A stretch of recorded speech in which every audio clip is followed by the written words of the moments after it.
मैं आप सभी को इन्फॉर्म करना चाहती हूँ, इस सब्जेक्ट की ट्यूशन क्लासेस स्टार्ट हो चुकी हैं। जो भी बच्चा ट्यूशन क्लासेस लेना चाहता है तो वो दिए गए नंबर्स पर हमें कांटेक्ट कर सकता है।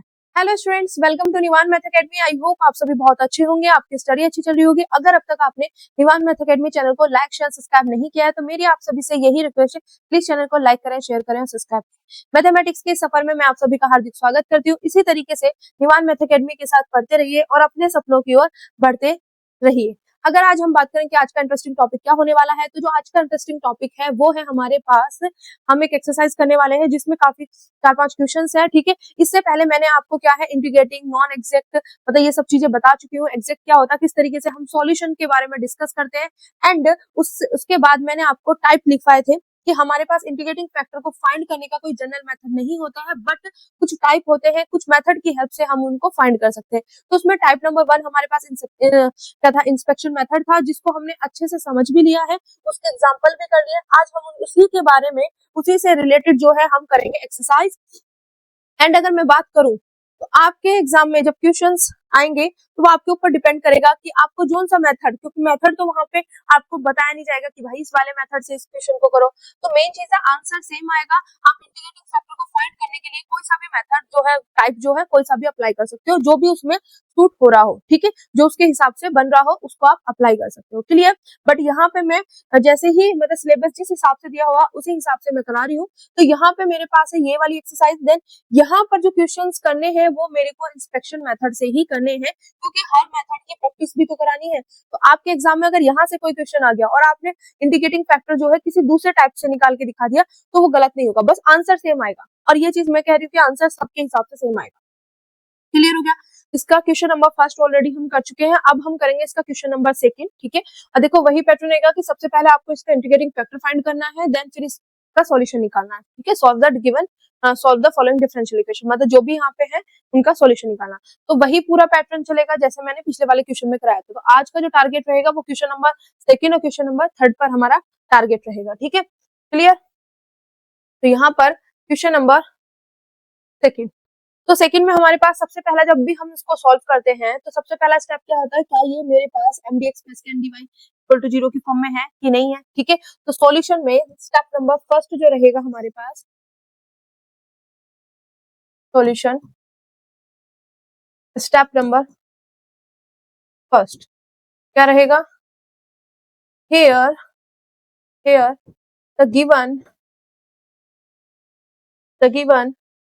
differential equation is, here the given differential equation is, तो given differential equation क्या है मेरे पास, y dx माइनस के x dy प्लस के यहाँ पे log x dx equal to 0, ये है। अब क्या ये मेरे पास mdx प्लस के dy की फॉर्म में है, तो देखो यहाँ पे भी dx है, यहाँ पे भी dx है, तो अब ये उस फॉर्म में तो है नहीं, तो कर लेते हैं, इसको बना लेते हैं। ठीक है, अगर बनी बनाई मिल जाती तो अच्छी बात है, नहीं मिलती तो उनको उस फॉर्म में बनाओ। तो यहाँ पे हमारे पास क्या है, यहाँ पर आना चाहिए dx, तो dx के साथ यहाँ पे क्या है y, यहाँ पर क्या है मेरे पास log x। ठीक है, आगे बात समझ। यहाँ पर मेरे पास इसको हम प्लस और माइनस के x कर देंगे, dy इक्वल टू 0।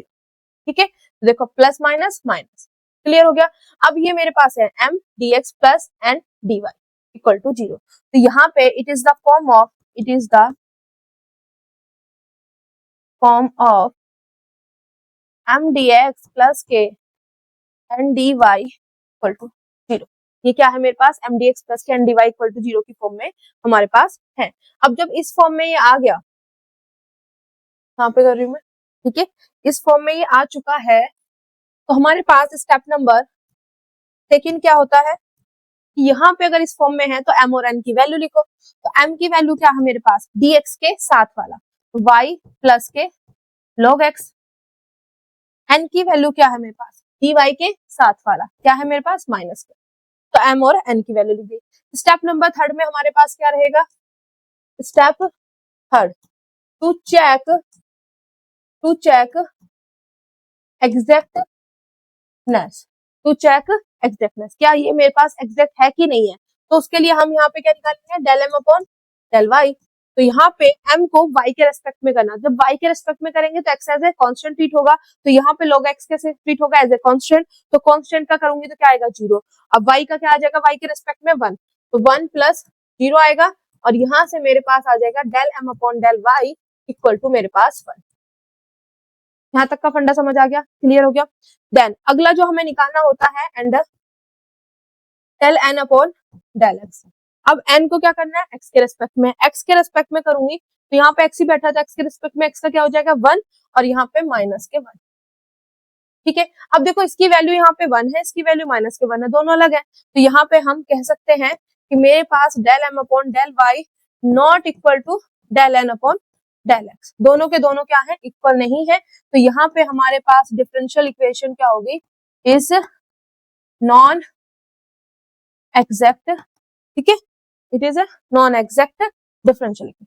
अब जैसे ही नॉन एग्जैक्ट मेरे सामने दिखाई देगी तो मेरा टारगेट क्या रहेगा, अब भाई इसका यहाँ से r बन रहा है, इसका यहाँ से आप क्या है इंटीग्रेटिंग फैक्टर फाइंड करो, क्योंकि यहाँ पे अगर एग्जैक्ट होता तो डायरेक्ट सॉल्यूशन पे जाते, पर यहाँ पे क्या नाम है नॉन एग्जैक्ट है, तो हमारा अगला जो स्टेप होगा वो होगा to find the integrating factor.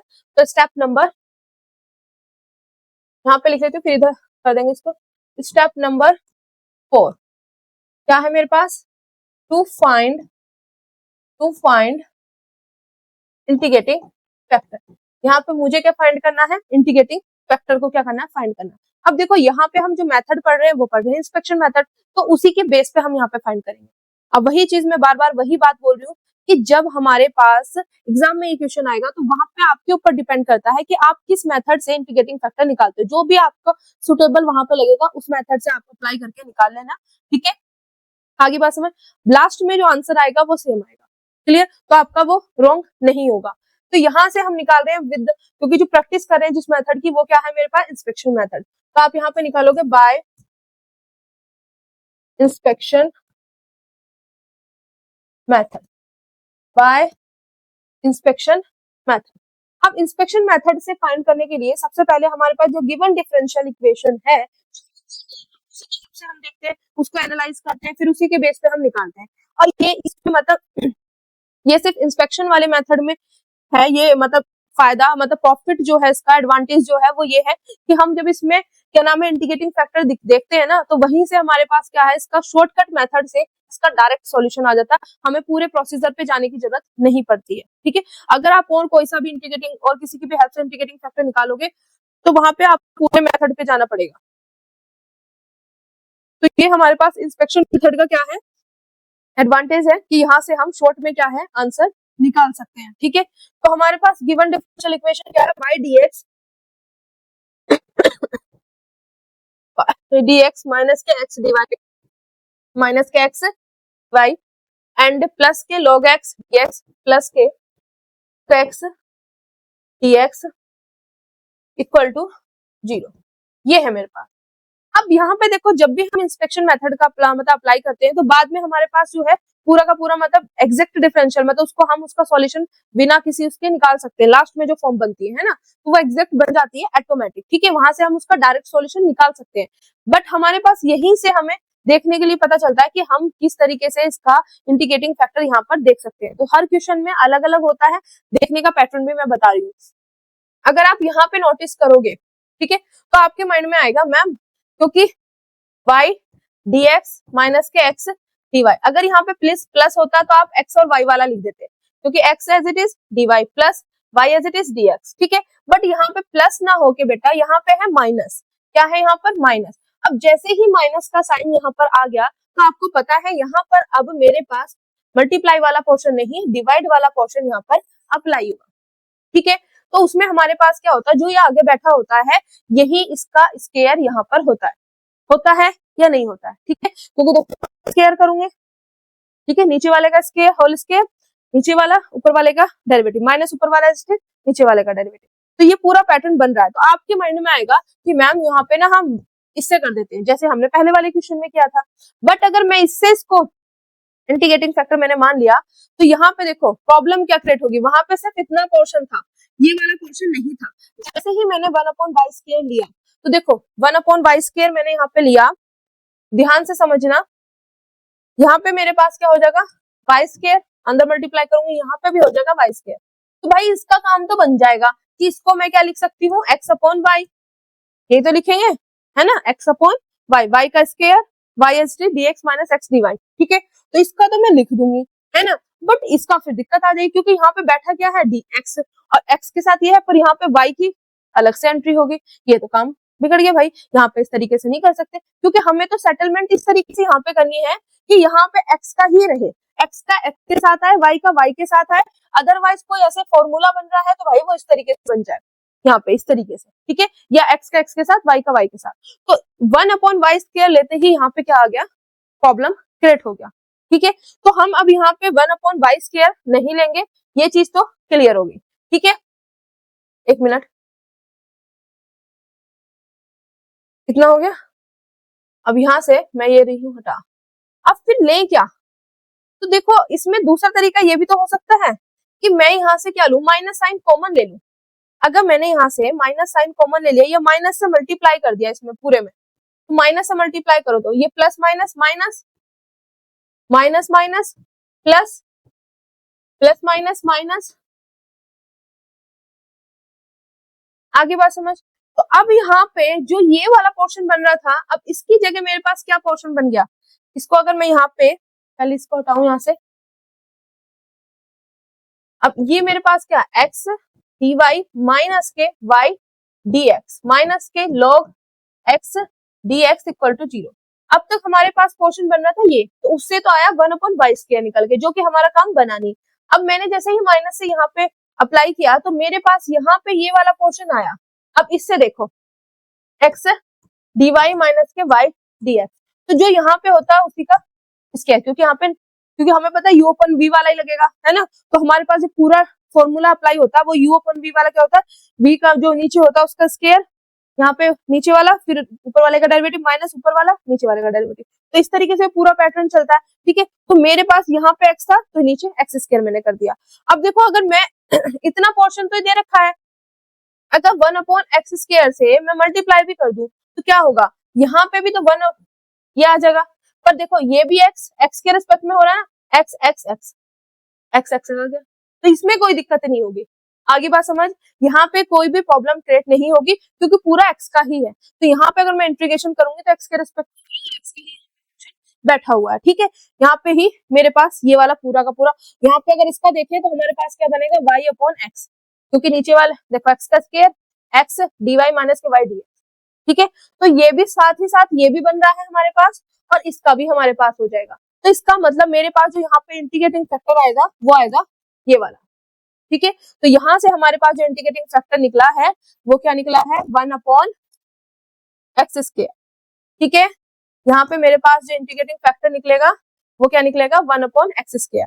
अब देखो ये मैंने आपको समझाने के लिए मैं यहाँ पे पूरा का पूरा पोर्शन करती हूँ कि आपको ये समझ आ जाए कि किस तरीके से यहाँ पर पूरा का पूरा प्रोसीजर चल रहा है। तो यहाँ पे हमारे पास किससे हो रहा है, इससे 1/x² से, ठीक है। तो ये समझाने के लिए था। इससे शॉर्टकट कैसे आएगा, तो पूरा पहले पैटर्न करा दूं, उसके बाद शॉर्टकट जो होगा इसके बाद का इतना तो ये होगा ही होगा शॉर्टकट में, फिर इससे अगला कैसे सॉल्यूशन निकलेगा वो आगे कराऊंगी, ठीक है। पहले इसको पूरे को हम क्या है डिस्कस कर लें। तो मेरे पास यहाँ पे स्टेप नंबर 4 में जो मेरा टारगेट था कि मुझे इंटीग्रेटिंग फैक्टर निकालना, तो वो मेरा पूरा हो गया। तो hence therefore 1/x² is an integrating factor. अब ये मेरे पास इंटीग्रेटिंग फैक्टर आ गया।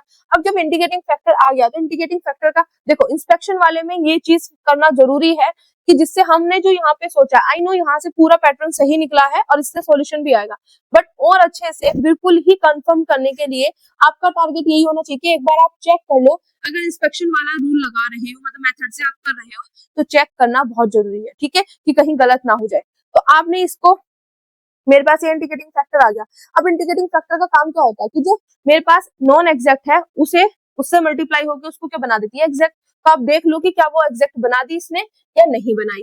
ठीक है, आगे बात समझ क्लियर हो गया। तो यहाँ से आप क्या करोगे, इसको मल्टीप्लाई करोगे नॉन एग्जैक्ट में। नॉन एग्जैक्ट मेरे पास यही तो है। ठीक है, अब इससे मल्टीप्लाई करोगे तो मेरे पास क्या है, y dx y dx। या इसमें आप क्या कर लेना, स्टेप 4 है ना ये, स्टेप 5 मेरे पास क्या हो जाएगा यहाँ से। ठीक है, स्टेप 5 में तो आप क्या करोगे, 1/x², इससे इंटीग्रेटिंग फैक्टर से इस पूरे को क्या करोगे, मल्टीप्लाई करोगे। यहाँ पे क्या आएगा मेरे पास, 1 मिनट, यहाँ पे आएगा मेरे पास y dx माइनस के x dy प्लस के log x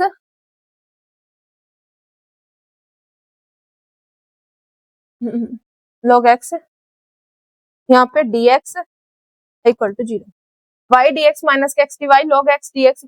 ठीक है, ये कर दिया। अब इस पूरे से यहाँ पे मल्टीप्लाई कर दिया तो यहाँ पे आप क्या है, m1 और n1 दोनों की वैल्यू आपके पास निकल के आ जाएगी। जैसे पिछले वाले क्वेश्चन में क्या हुआ था, मैंने पहले m1 n1 लिख दिया था, ठीक है, फिर बाद में चेक किया था, तो मेरे पास परफेक्ट जो है शुरू में ही जो मैंने आपको पैटर्न लिखवाया था वो यही पैटर्न लिखवाया था। देन उससे पहले एग्जाम्पल में भी मैंने यही फॉलो करवाया आपको। ठीक है, तो वहां पे हमारे पास इंडिकेटिंग फैक्टर आने के बाद सीधा 1 मिनट शॉर्टकट तरीका भी आपको करवाए हुए हैं।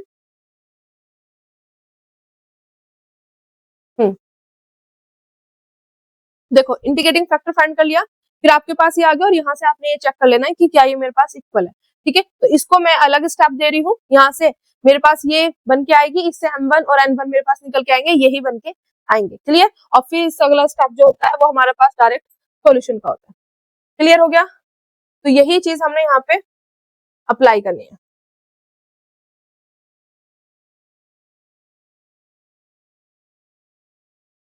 तो यहाँ पे मेरे पास ये पोर्शन बन के आ गया। अब ये अंदर मल्टीप्लाई हो जाए, ठीक है, तो मेरे पास यहाँ पे क्या बनेगा, y upon x² dx minus के x अपॉन x² dy और यहाँ पर प्लस के log x upon x² dx equal to 0। ये आ गया मेरे पास। तो यहाँ से मेरे पास अगर मैं देखूं तो मेरे पास यहाँ पे y अपॉन x², यहाँ पे और वहां पे log x अपॉन x², ये मेरे पास क्या हो गया, dx के साथ हो गया। ठीक है, और y वाला जो है देखो, इससे x कैंसिल हो जाएगा, 1 अपॉन x है ना, तो यहाँ पे आ गया dy इक्वल टू 0। तो मेरे पास देखो ये नॉन एग्जैक्ट थी, इसमें मैंने इस वाले जो हमारा इंटीग्रेटिंग फैक्टर है इससे इसमें मल्टीप्लाई किया, तो जो अब बन के आया वो मेरे पास एग्जैक्ट होनी चाहिए। तो यहाँ पर मेरे पास अगर आप कंपैरिजन करोगे तो मेरे पास m1 क्या होगा, ये वाला portion y upon x² plus के log x अपॉन, अब हम यहाँ पे ये देखेंगे कि क्या जो ये बन के आई है ये एग्जैक्ट है। अगर ये एग्जैक्ट हो गई तो हमारा जो इंटीग्रेटिंग फैक्टर हमने यहाँ पे माना है ये मेरा सही है। ठीक है, आगे बात समझ क्लियर हो गया फंडा, या आप डायरेक्ट कैसे कर सकते हो, देखो मेरे पास आएगा तो यही। अब m1 क्या है मेरे पास, m क्या है, m देखो m है मेरे पास ये, तो इसको इंडिकेटिंग फैक्टर से मल्टीप्लाई कर दो तो अपॉन में क्या आ जाएगा, x²। तो सिंपल यहाँ पे भी तो वही है, अपॉन में x²। ठीक है, आगे बात समझ। अब मेरे पास माइनस के 1 अपॉन x है, इसको x² से डिवाइड करो तो 1 अपॉन x आ जाएगा, माइनस के 1 अपॉन x, तो वही मेरे पास n1 है। तो आप वो जो निकल के आता है वो यहीं से आता है। ठीक है, या तो आप सीधा डायरेक्ट लिख लो या फिर इस तरीके से करके लिख लेना। तो यहाँ से मेरे पास n1 आ गया, n1 क्या हो गया मेरे पास, माइनस के 1 अपॉन x। अब मेरा काम क्या है कि ये चेक करो कि एग्जैक्ट है कि नहीं है। तो इसके लिए आप क्या करोगे, del m1 upon del y निकालोगे, m1 को y के रेस्पेक्ट में क्या करोगे, इसका पार्शियल डेरिवेटिव। अब y के रेस्पेक्ट में करी तो x वाला एज ए कांस्टेंट, तो पूरे का पूरा x का ही वो है, तो ये 0 हो गया, कांस्टेंट है क्योंकि 0 हो गया, कांस्टेंट है तो इसलिए 0 हो गया। ठीक है, आगे बात समझ। अब यहाँ पे 1/x² बाहर और y का क्या हो जाएगा 1। ठीक है, and del n1 upon del x। ठीक है, अब इसका मेरे को करना है, तो माइनस तो बाहर रहेगा। अब 1/x का आपको पता है माइनस के 1 अपॉन x², क्या होता है माइनस के 1 अपॉन x²। ठीक है, ऐसे x की पावर -1, -1 आगे इसकी पावर में से एक कम, तो माइनस के 1 अपॉन x²। ठीक है, क्लियर हो गया। तो यहां से मेरे पास क्या आ गया, माइनस माइनस प्लस, तो 1/x²। तो तो यहाँ से अगर आप नोटिस करोगे तो इसकी वैल्यू 1/x², इसकी वैल्यू 1/x², तो दोनों क्या हो गए इक्वल। तो यहाँ से हम क्या लिख सकते हैं कि मेरे पास जो है del m 1/del y equal to जो है डेल n 1/del x। ठीक है, क्लियर। तो मेरे पास यहाँ पर इसको स्टार दे दो, तो मेरे पास डिफरेंशियल इक्वेशन, ठीक है, इक्वेशन तो लिख दिया मैंने शॉर्ट में, स्टार इज एग्जैक्ट। क्या हो गया मेरे पास, वो आ गई एग्जैक्ट। अब एग्जैक्ट आ गई तो डायरेक्ट सॉल्यूशन निकाल लो। अब देखो जैसे ही, देखो सिंपल सी चीज है, नॉन एग्जैक्ट थी, इससे मल्टीप्लाई किया तो जो आया क्या वो मेरे पास एग्जैक्ट बन गई, यस। तो जो हमने यहाँ पे इंटीग्रेटिंग फैक्टर निकाला है ये मेरे पास सही है। तो पहला पोर्शन तो यही है कि आपको इंटीग्रेटिंग फैक्टर फाइंड करना है, तो फाइंड कर लिया, और जो फाइंड किया हमने उसकी संतुष्टि भी कर ली कि हाँ ये मेरा सही है। ये सिर्फ आपको इंस्पेक्शन वाले में करना, ठीक है। अब जैसे ही एग्जैक्ट आई तो हमारा अगला स्टेप क्या होगा, स्टेप नंबर 6, स्टेप नंबर 4 ये था, स्टेप नंबर 5 ये था, स्टेप नंबर 6 जो होगा मेरे पास वो क्या हो जाएगा मेरे पास, टू फाइंड इट्स सॉल्यूशन। आप क्या फाइंड करो, इसका सॉल्यूशन फाइंड करो। तो सॉल्यूशन में सिंपल सा फंडा है, यहाँ पे अब आएगा m1 dx प्लस के, यहाँ पे क्या आएगा n1 में भी वो टर्म्स जो नॉट कंटेनिंग x, तो terms in n1 not containing x, ठीक है, नॉट कंटेनिंग x, यहाँ पे dy इक्वल टू, आगे बात समझ, क्लियर हो गया फंडा यहाँ तक, ठीक है। सी को सही से लिख दो, सी आ गया मेरे पास। अब देखो यहाँ पे x के रेस्पेक्ट में हो रहा है, तो यहाँ पे y एज ए कांस्टेंट की तरह ट्रीट होगा, y एज ए कांस्टेंट की तरह ट्रीट होगा, क्लियर हो गया। अब देखो यहाँ पे मेरे पास m1 क्या है, m1 है मेरे पास y upon x square plus के log x अपॉन x², ये है मेरे पास m1 dx, y as a constant की तरह यहाँ पे ट्रीट होगी, ये चीज लिखना नहीं भूलना, ठीक है। ये क्या होगी, कांस्टेंट की तरह ट्रीट, प्लस यहाँ पे n1 में वो टर्म देखनी है जिसमें x नहीं है, ठीक है। तो x जिसमें है उसको कट करते चल जाओ, तो भाई एक ही टर्म बैठी है, वही x की बैठी है। तो यहाँ पे मेरे पास ऐसी कोई भी टर्म नहीं है जो मेरे पास x को कंटेन ना करती हो, ठीक है। तो नॉट कंटेनिंग, यहाँ पे n1 में कोई भी टर्म नहीं है नॉट कंटेनिंग x, तो यहाँ पे आ जाएगा मेरे पास 0। तो मेरा तो सिंपल सा फट्टा देखो क्या होता है कि जब भी n1 में ये चीज देखनी होती है तो मैं क्या करती हूँ, जहां पे भी x बैठा है ना, x वाले को काटते चले जाओ, जहां जहां x बैठा है हटा दिया, जो बचा उसको रख दो, तो कुछ बचा ही नहीं, 0 बचा, रख दिया, ठीक है। आगे बात समझ। अब यहाँ पे हम क्या कर रहे हैं, इसका सॉल्यूशन फाइंड कर रहे हैं। तो सॉल्यूशन यहाँ पे अगर हम फाइंड कर रहे हैं तो मेरे पास यहाँ पर उसका तो 0 हो गया। अब यहाँ पे इस वाले का देखो, y क्या है, एज ए कांस्टेंट ट्रीट हो रहा था, y इंटीग्रेशन से बाहर, इंटीग्रेशन 1/x² dx, किसी को कोई दिक्कत, इस वाले पोर्शन को सॉल्व किया मैंने, प्लस यहाँ पे जाओ, देखो यहाँ पे तो y है ही नहीं, तो प्लस इंटीग्रेशन यहाँ पे है log x और 1/x², ठीक है, dx। अब ये 0 इक्वल टू मेरे पास c, ठीक है, क्लियर हो गया। अब यहाँ पे मेरे पास 1/x², तो हमें पता है ये x² की पावर -2 हो जाएगा, नहीं हो ऊपर जाके, है ना। अब मेरे को पता है x की पावर -2 प्लस के 1 करते हैं, जो पावर में है वही नीचे, इतना क्लियर हो गया। प्लस अब इसका देखो log x as it is रहेगा 1/x² का, जैसे यहाँ पे किया है, x की पावर -2, x की पावर -2 प्लस के 1 अपॉन, क्योंकि हमारे पास होता है x की पावर n का जब हम निकालते हैं इंटीग्रेशन, ठीक है, तो हमारे पास होता है n प्लस के 1/n प्लस x की पावर, ठीक है। तो उसी को मैं यहाँ पे अप्लाई कर रही हूँ। तो अप्लाई करने का देखो तरीका होता है कि x की पावर 1 प्लस, अब वही पावर नीचे, ठीक है। अब देखो ये इतने वाले पोर्शन का आया मेरे पास, क्लियर हो गया। अब यहाँ पे जो मेरे पास आ गया माइनस, ठीक है, ये एज इट इज इसका किया। अब इस पहले वाले का जो है इसका क्या करेंगे, डिफरेंशिएशन, log x का क्या होगा 1/x, इसका क्या होगा मेरे पास इंटीग्रेशन, क्योंकि हमारे पास रूल क्या होता है, ये एज इट इज इसका इंटीग्रेशन माइनस इंटीग्रेशन इसका डेरिवेटिव और इसका इंटीग्रेशन लिखो। इसका इंटीग्रेशन क्या होगा, x की पावर -2 प्लस के 1 अपॉन -2 प्लस के 1, ठीक है। और फिर से हमारे पास इस पूरे का इंटीग्रेशन इक्वल टू c, ठीक है। तो ये हमारे पास जो है क्या नाम है, इंटीग्रेशन करने का फॉर्मूला होता है, ठीक है। ये एज इट इज इसका क्या इंटीग्रेशन माइनस इसका डेरिवेटिव, इसका integration dx equal to c। आगे बात समझ, क्लियर हो गया।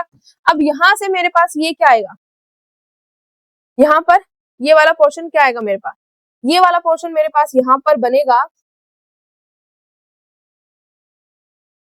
y माइनस के, है ना, माइनस के आएंगे तो माइनस यहाँ ले लिया मैंने। अब देखो x की पावर माइनस के 1 तो अपॉन में आ जाएंगे, क्योंकि x की पावर माइनस के 1 को क्या लिखूंगी, 1 अपॉन x, तो वही चीज मैंने यहाँ पे लिख दी। क्लियर हो गया। सिमिलरली यहाँ पर भी प्लस माइनस माइनस होगा, यहाँ पे log x अपॉन x, क्योंकि x की पावर माइनस के 1 होगा। अब देखो अगर यहाँ पे आप नोटिस करोगे तो ये माइनस होगा, माइनस माइनस आ जाएगा यहाँ पे प्लस, ठीक है। अब यहाँ पे 1 अपॉन x है, अब ये भी क्या हो जाएगा, x की पावर माइनस के 1, 1 upon x dx equal to t। किसी को कोई दिक्कत यहाँ तक। उसके बाद हमारे पास यहाँ पर माइनस के y अपॉन x माइनस के log x अपॉन x, यहाँ पे 1 अपॉन एक्स स्क्वायर है, इसको अगर मैं करूँ सोल्व तो 1 अपॉन एक्स स्क्वायर। अब इसका इंटीग्रेशन करेंगे तो x की पावर माइनस 2 का करना है, तो इसका क्या होता है, x की पावर माइनस की 2 प्लस के 1 अपॉन माइनस की 2 प्लस के 1, है ना, और इक्वल टू मेरे पास आ गया t। तो यहाँ से मेरे पास क्या हो गया, माइनस के y अपॉन एक्स माइनस के log x अपॉन x, यहाँ पे प्लस माइनस माइनस हो जाएगा, और माइनस के 2 प्लस के 1 माइनस के 1 तो x की पावर माइनस के 1 तो 1 upon x equal to t। Clear हो गया यहाँ तक, आगे बात समझ। अब यहाँ पे क्या करना है, एलसीएम ले लो, तो माइनस के y माइनस के log x यहाँ पे आ जाएगा माइनस के 1 पूरे के अपॉन में x इक्वल टू c। अब ये x इधर चला जाएगा तो मेरे पास यहाँ पे क्या बनेगा, यहाँ पे अब आपका लास्ट आंसर आने वाले है माइनस के y माइनस के log x माइनस के 1 इक्वल टू cx, ठीक है। तो ये मेरे पास क्या आ गया, ये पोर्शन आ गया। अब इस पूरे को उठा के इधर ले जाओ, इस पूरे को उठा के इधर ले जाओ, तो cx तो एज इट इज जो आपकी बुक में दिया हुआ है ना, आंसर आ चुका है, और बुक में जो दिया हो उससे मैच करा रही हो। cx यहाँ पे एज इट इज, इसको इधर ले जाओ, तो माइनस में प्लस, माइनस में प्लस, ये माइनस में प्लस इक्वल टू 0। तो मेरे पास ये यहाँ पर इसका सॉल्यूशन निकल के आ गया, क्या है, cx प्लस के y प्लस के log x प्लस के 1 इक्वल टू 0। आगे बात समझ, क्लियर हो गया। देखो अगर आप यहाँ तक भी छोड़ाते हो ना तो आपका गलत नहीं है, सिंप्लीफाई करके हमने लिख दिया तो याद, ठीक है। कभी इस चीज का भी आप रट्टा लगाने लग जाओ कि भाई जो बुक में आंसर दिया वही मैच करना, नहीं, थोड़ा बहुत मतलब उसको अगर आप सिंप्लीफाई करो तो वही आंसर आना चाहिए, बट अगर आप ऐसे छोड़ आ जाते हो तो कोई दिक्कत नहीं होगी, तब भी आपका आंसर राइट होगा, ठीक है, क्लियर। तो ये तो हमने निकाला था लॉन्ग से, ठीक है, ये किससे निकाला था, लॉन्ग मेथड से निकाला था। अब शॉर्टकट मेथड जो था हमारे पास कहाँ था, ये वाला, तो शॉर्टकट से अब निकलवा रही हूँ, ठीक है। आगे बात समझ, ये था लॉन्ग से, तो ये आपका सॉल्यूशन यहाँ पर हो चुका है, आ चुका है। तो ये मैं इतना इस तरीके से कर रही हूँ, वैसे यहाँ पे नीड नहीं है तो बड़ा ही कर देती हूँ, ऑलरेडी जब इसके नोट्स बनेंगे तो वो तो परफेक्टली आएगा। अब यहाँ पे है मेरे पास क्या है, शॉर्टकट, यहाँ पे हम यूज करेंगे शॉर्टकट मेथड, शॉर्टकट।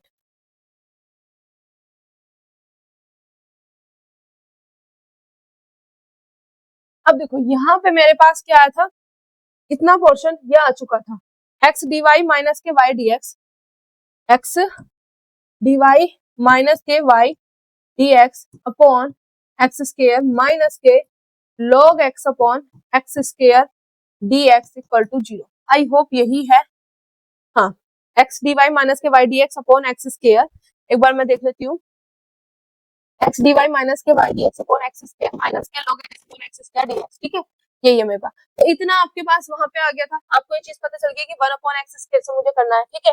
तो यहाँ पे अब आप क्या कर सकते हो, यहाँ पे इसको क्या लिख सकते हो, डी, देखो ये वाला नीचे रहेगा, एक्स नीचे वाई ऊपर, ठीक है, माइनस के log x upon 1 by X square dx equal to 0।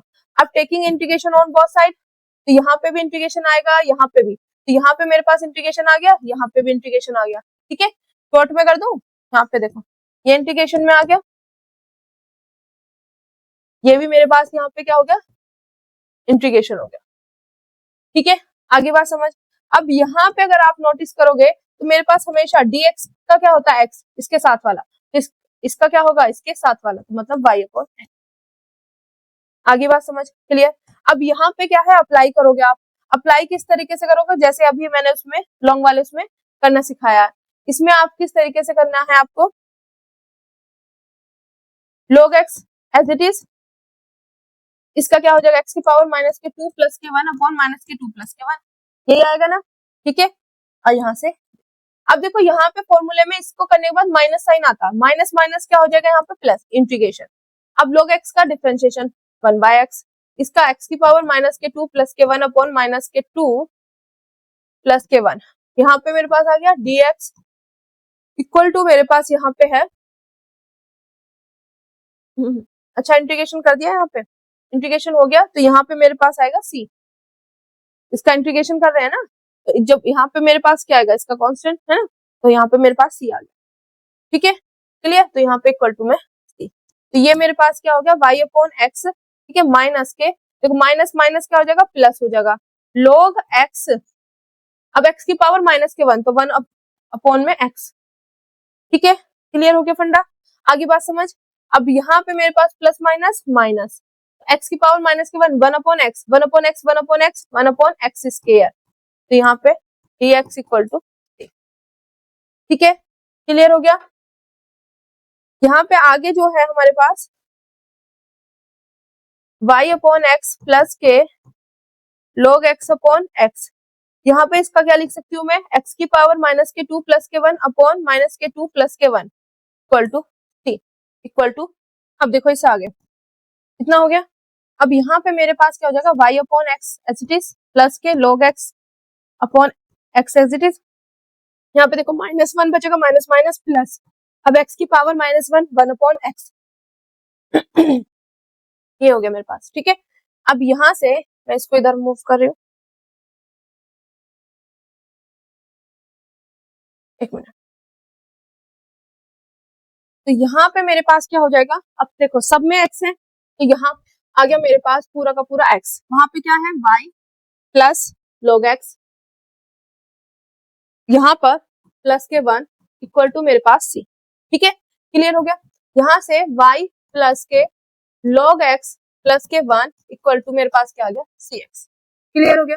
अब देखो पिछले वाले में मेरे पास क्या आया था, यहाँ पे cx और ये सारा प्लस इक्वल टू 0, जो कि आपकी बुक से बिल्कुल परफेक्टली मैच कर रहा है, बट यहाँ पे मेरे पास क्या आया, ये प्लस में पर वो इक्वल टू cx आ रहा है, ठीक है।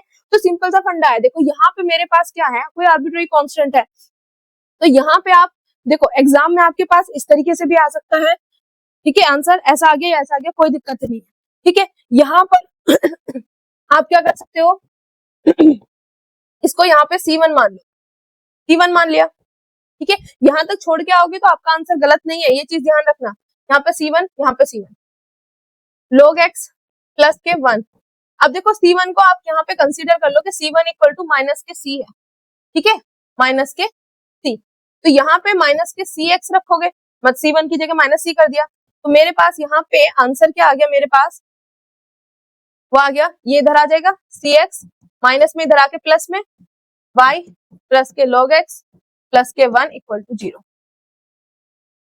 ठीक है। तो वो बस थोड़ा सा उसको सिंप्लीफाई कर दिया, अदरवाइज अगर आप वहां पे भी छोड़ोगे तो आपका आंसर गलत नहीं है, cx प्लस के y प्लस के log x, cx प्लस के y प्लस के log x प्लस के 1 इक्वल टू 0, ठीक है। तो ये एक लॉन्ग मेथड भी हो गया और शॉर्टकट मेथड भाई ये वाला हो गया। अब देखो यहाँ पे मैंने इसको थोड़ा सा मतलब एक स्टेप बताया, इसलिए अगर आप इसकी कैलकुलेशन करोगे तो आप शॉर्ट में कर सकते हो, ठीक है। तो हमारे पास यहाँ पे भी आके अगर आपको रह जाता है तो आपका आंसर तब भी राइट होगा, ठीक है। और यहाँ पे ये पोर्शन हो गया, कोई दिक्कत नहीं है, क्योंकि जो आर्बिट्ररी कांस्टेंट के बेस पे होता है वो, क्योंकि आप रट्टा लगा के तो जाओगे नहीं कि भाई आर्बिट्ररी कांस्टेंट ऐसे होता है तो हमें ऐसे लेना, इस क्वेश्चन में ऐसे लेना, नहीं, ठीक है। तो आप यहाँ तक भी छोड़ के आओगे तब भी आपका राइट है, यहाँ तक क्लियर। मैं आप सभी को इन्फॉर्म करना चाहती हूँ इस सब्जेक्ट की ट्यूशन क्लासेस स्टार्ट हो चुकी हैं, जो भी बच्चा ट्यूशन क्लासेस लेना चाहता है तो वो दिए गए नंबर्स पर हमें कांटेक्ट कर सकता है।